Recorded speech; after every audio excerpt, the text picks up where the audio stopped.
Assalamualaikum warahmatullahi wabarakatuh. Profesor ateis ini tertawakan gerakan sholat dan Isra Miraj Nabi Muhammad yang tak masuk akal. Namun anak kecil muslim ini membela dan menantang debat sang profesor dengan logika porosnya. Mereka berdebat beradu logika, namun sang profesor berhasil dikalahkan sampai frustasi. Mari simak cerita seru ini, dan semoga yang subscribe dilancarkan rezekinya.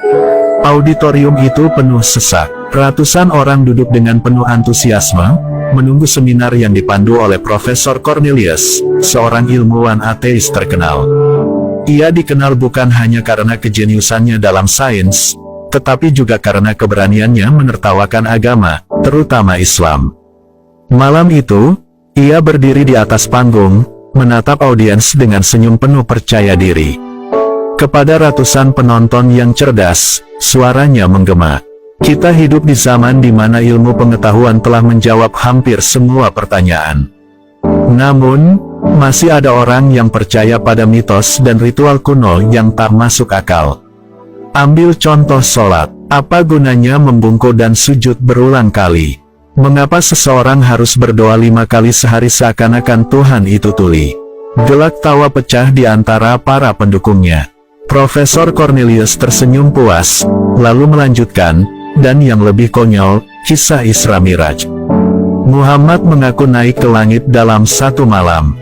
Dengan apa? Karpet terbang. Apakah kita harus percaya bahwa seseorang bisa melintasi langit tanpa teknologi? Ini hanyalah imajinasi liar yang sama absurdnya dengan dongeng anak-anak. Tawa semakin keras, memenuhi ruangan seperti gelombang yang menggulung. Namun, di tengah suasana riuh itu, terdengar suara tawa kecil yang berbeda. Halus, tetapi cukup untuk menghentikan suasana. Hahaha, auditorium mendadak hening. Semua kepala menoleh ke depan, mencari sumber suara. Di barisan pertama, seorang gadis kecil dengan gamis putih dan kerudung hijau duduk dengan tenang. Wajahnya bersih, matanya berbinar penuh percaya diri.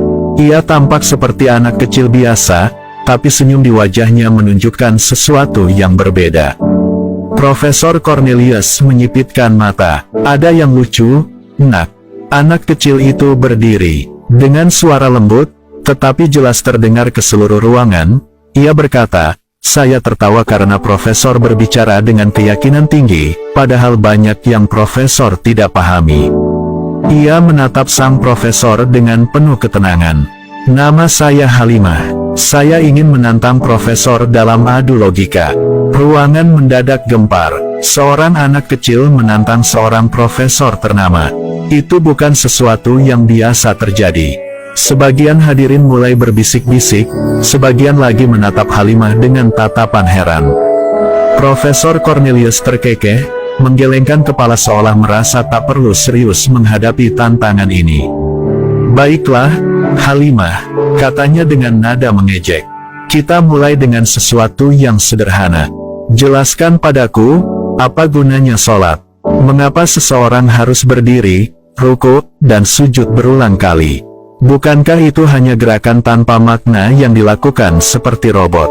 Halimah tersenyum kecil. Ia melangkah ke depan, menatap langsung ke mata Profesor Cornelius tanpa sedikit pun ketakutan.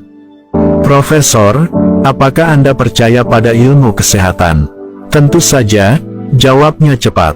Halimah mengangguk. "Kalau begitu, mari kita lihat sholat dari sudut pandang sains." Ketika seorang muslim sholat, mereka memulai dengan berdiri tegak. Itu menjaga keseimbangan tulang belakang. Lalu rukuk, di mana tulang belakang membentuk sudut tepat yang membantu peregangan otot punggung dan melancarkan sirkulasi darah ke otak. Sujud, posisi di mana kepala lebih rendah dari jantung, membuat darah mengalir lebih lancar ke otak. Itu meningkatkan konsentrasi dan kesehatan mental. Bahkan penelitian di dunia medis menunjukkan bahwa sujud bisa membantu mengurangi stres dan kecemasan. Profesor sedikit mengernyit, tetapi tetap berusaha terlihat tenang. "Hanya kebetulan," katanya, "gerakan olahraga lain juga memberikan manfaat kesehatan." "Tepat sekali," kata Halimah cepat. Tapi perbedaan utama antara sholat dan olahraga biasa adalah bahwa sholat bukan